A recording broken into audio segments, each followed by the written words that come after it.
노다지 썰전. 소형 건설기계 하면 가장 먼저 떠오르는 이름이죠. 바로 두산밥켓입니다.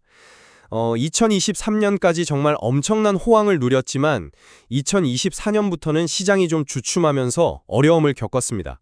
그래서 오늘 저희가 던질 질문은 바로 이겁니다. 과연 두산밥켓은 이 기나긴 업황의 바닥을 다지고 2026년 새로운 성장 국면에 진입할 준비를 마친 걸까요? 저는 이미 바닥을 지나서 반등이 시작됐다고 봅니다.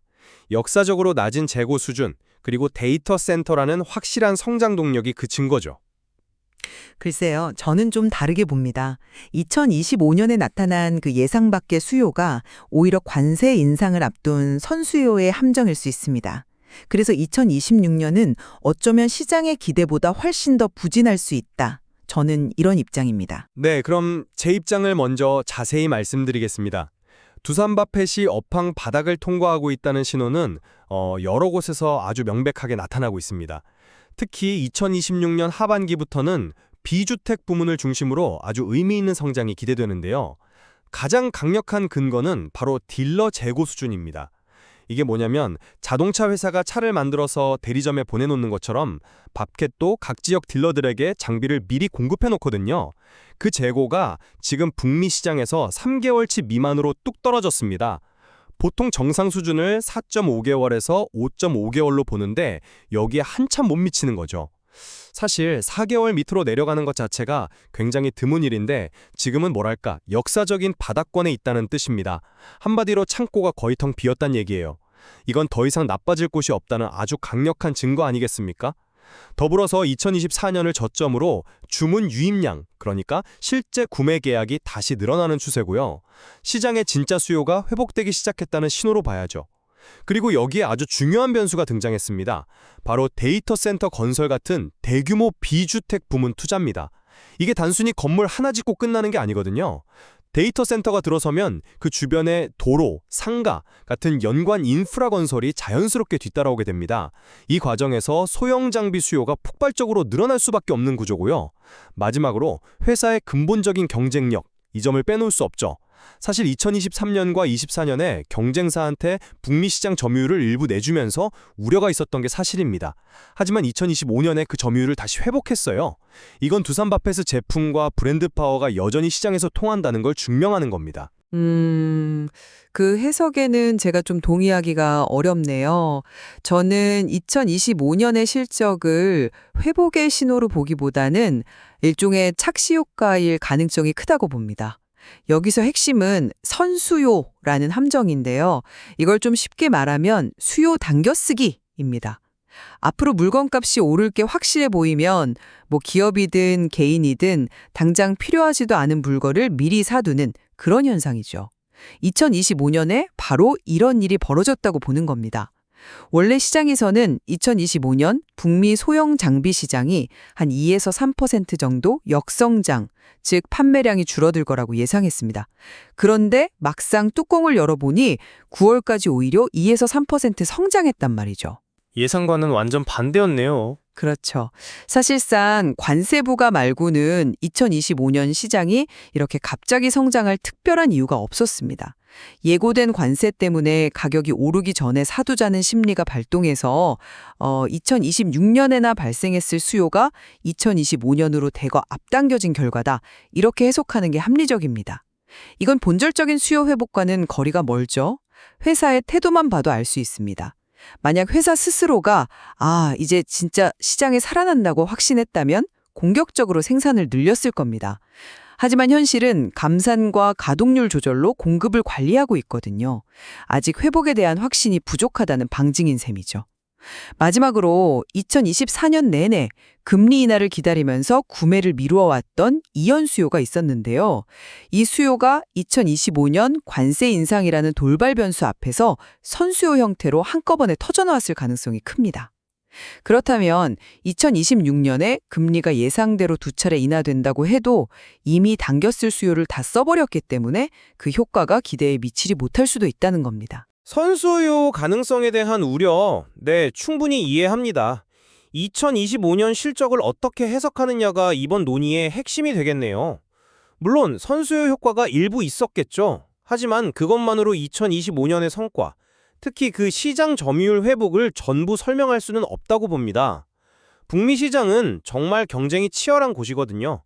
그런 곳에서 한번 뺏겼던 점유율을 다시 가져왔다는 건 가격 외에 제품 자체의 경쟁력이나 딜러들과의 끈끈한 관계 관리 능력이 건재하다는 가장 확실한 증거입니다. 일시적인 선수요만으로는 이런 근본적인 경쟁력 지표를 되돌리기는 어렵습니다. 그리고 아까 말씀드린 딜러 재고가 역사적 바닥이라는 객관적인 수치가 모든 걸 말해준다고 생각해요. 제가 최근에 북미 딜러사와 직접 통화를 해봤는데 창고가 거의 텅 비어있다고 하더군요. 지금은 주문하면 바로바로 팔리는데 본사에서 받을 물량이 없다, 이렇게 아우성이었습니다. 이게 지금 현장의 목소리거든요. 수요 회복에 대한 기대가 없다면 딜러들이 이렇게까지 재고를 비워두지는 않았을 겁니다. 네, 그 점은 일리가 있지만 저는 좀 다르게 봅니다. 그 시장 점유율 회복이라는 게 관세 인상 직전에 딜러들에게 물량을 공급하는 소위 밀어내지 효과였을 가능성을 배제할 수 없다고 봅니다. 실적 발표를 앞두고 점유율 수치를 인위적으로 끌어올렸을 수도 있다는 거죠. 오히려 저는 리테일 시장, 그러니까 최종 소비자들이 사가는 시장이 성장할 특별한 요인이 없었는데도 성장했다는 그 비정상적인 상황 자체가 제 선수요 가사를 더 강력하게 뒷받침한다고 생각합니다. 그리고 딜러들이 재고를 쌓지 않는 것도 수요 회복에 대한 기대함 때문이 아니라 여전히 남아있는 경기 불확실성에 대한 우려로 해석하는 것이 더 타당해 보입니다. 아직 경기가 어떻게 될지 모르니 최대한 몸을 사리고 있는 거죠. 혹시라도 시장이 다시 꺾이면 쌓아둔 재고는 전부 손실이 되니까요. 이런 심리가 더 크다는 겁니다. 경기 불확실성에 대한 우려도 물론 일리는 있습니다. 하지만 그렇기 때문에 더더욱 일시적인 수요 변동을 압도할 만한 거대한 구조적 변화에 주목해야 한다고 봅니다. 바로 데이터 센터입니다. 이건 단순한 기대감이 아니라 이미 우리 눈앞에서 벌어지고 있는 거대한 흐름이거든요. 한번 생각해 보세요. 데이터 센터 부지를 정리하고 거대한 건물이 올라갈 때는 당연히 대형 굴착기 같은 장비가 주력이죠. 하지만 진짜 돈이 되는 건 그 다음입니다. 넓은 부지의 조경, 주차장 포장, 건물 내부 마감, 그리고 수많은 케이블을 땅에 묻기 위한 트렌칭 작업까지. 이 모든 마무리 단계에서 밥켓의 주력 제품인 스키드 스티어 로더나 미니 굴착기가 수십 대씩 투입됩니다. 이 후반 공정이 전체 프로젝트 기간의 약 30%를 차지하는데 소형 장비 수요는 바로 여기에 집중되는 거죠. 2026 하반기부터는 이 효과가 실질적인 매출로 찍히기 시작할 겁니다. 이건 2025년의 선수요 논란을 잠재울 만큼 확실한 카드라고 봅니다. 여기에 최근 발표된 바커노이슨 인수도 장기적으로 아주 긍정적인 행보고요. 독일어권 시장에서 막강한 영향력을 가진 회사인데 이번 인수를 통해 두산밥켓이 취약했던 유럽 시장 포트폴리오를 단숨에 강화할 수 있게 된 겁니다. 글쎄요. 저는 그 해석에 동의하기가 조금 어렵네요. 데이터 센터 수요는 아직 기대감의 영역에 가깝다고 봅니다. 실제 소형 장비가 대거 투입되기까지는 분명히 시차가 존재하고 말씀하신 대로 전체 프로젝트에서 소형 장비가 차지하는 비중은 한 20% 수준입니다. 이것이 2025년 선수요로 인해 생길 수 있는 수요 공백을 2026년에 완전히 메울 수 있을지는 여전히 미지수입니다. 붐이 온다는 것과 그래서 밥켓의 2026년 실적이 크게 좋아진다는 것은 이건 다른 문제라는 거죠. 멕시코 신공장 역시 마찬가지입니다. 2026년 2분기 중반 이후에나 양산을 시작해서 가동률을 끌어올려야 하는데 이 가동률을 끌어올리는 과정, 즉 램프업이 생각보다 시간이 걸립니다. 현재 인력을 뽑아서 교육하고 생산 라인을 안정화시키고 품질을 맞추는데 수개월이 걸릴 수 있거든요. 당장 2026년 전체 실적에 미치는 영향은 상당히 제한적일 수밖에 없다고 봅니다. 결국 2026년은 데이터 센터나 신공장 같은 미래의 희망과 선수요의 후폭풍이라는 현실 사이에서 힘겨루기를 하는 한 해가 될 가능성이 높습니다. 하지만 그 과정에서도 수익성 측면은 확실히 긍정적인 방향으로 가고 있지 않습니까? 이 부분을 간과해서는 안 된다고 생각합니다. 2025년에 소형 장비는 3.2%, 지게차는 무려 4%에 달하는 가격 인상을 단행했습니다. 그런데도 시장에서 별다른 저항이 없었어요. 오히려 점유율은 회복했죠. 이게 바로 두산밥켓이 가진 브랜드 파워, 즉 우리가 이 가격을 받아도 팔린다는 자신감을 보여주는 거 아니겠어요? 소위 말하는 밥캣 프리미엄이 여전히 유효하다는 겁니다. 여기에 멕시코 공장이 본격 가동되면 효과는 배가 됩니다. 멕시코는 인건비가 저렴해서 약 12에서 13%의 원가 개선 효과가 기대되거든요. 단순히 인건비만 줄어드는 게 아닙니다. 기존의 유럽에서 생산해서 북미로 보내던 물량에 붙던 관세 부담까지 사라지게 되죠. 물류비 절감은 물론이고요. 이런 것들이 모두 합쳐져서 수익성 개선에 직접적으로 기여할 겁니다. 그렇게 볼 수도 있겠습니다만 한 가지 간과한 점이 있습니다. 2025년의 가격 인상은 본질적으로 관세 비용을 소비자에게 전가하는 성격이 매우 컸습니다. 브랜드 파워라기보다는 우리도 이만큼 비용이 늘었으니 가격에 반영할 수밖에 없다는 논리였죠. 실제로 회사 스스로도 2026년 시장 상황을 고려할 때 2025년처럼 큰 폭의 추가적인 가격 인상은 어렵다고 보고 있습니다. 시장이 전반적으로 부진한 상황에서 가격 인상만으로 수익성을 방어하기는 어렵다는 뜻입니다. 게다가 2025년 3분기부터 본격적으로 반영되기 시작한 관세 부담은 일시적인 비용이 아니라 이제 2026년에도 계속해서 수익성을 압박할 핵심 요인이 되었습니다.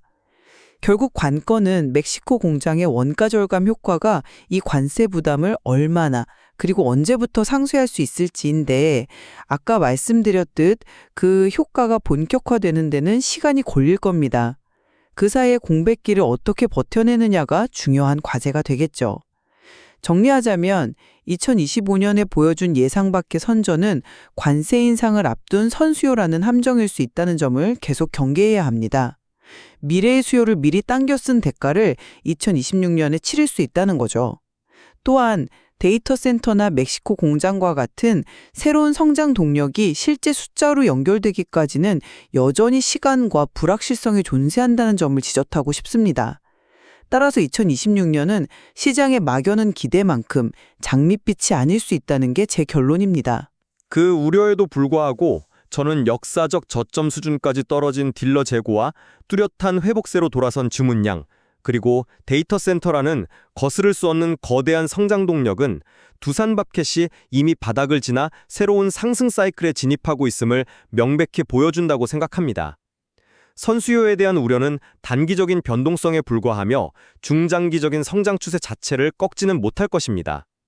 오히려 지금이 그 새로운 사이클의 초입에 올라탈 기회일 수 있습니다. 두산밥켓의 미래를 두고 선수요의 그림자를 걷어내고 힘차게 재도약할 것인가, 혹은 예상보다 더딘 회복의 길을 걸으며 숨고르기에 들어갈 것인가.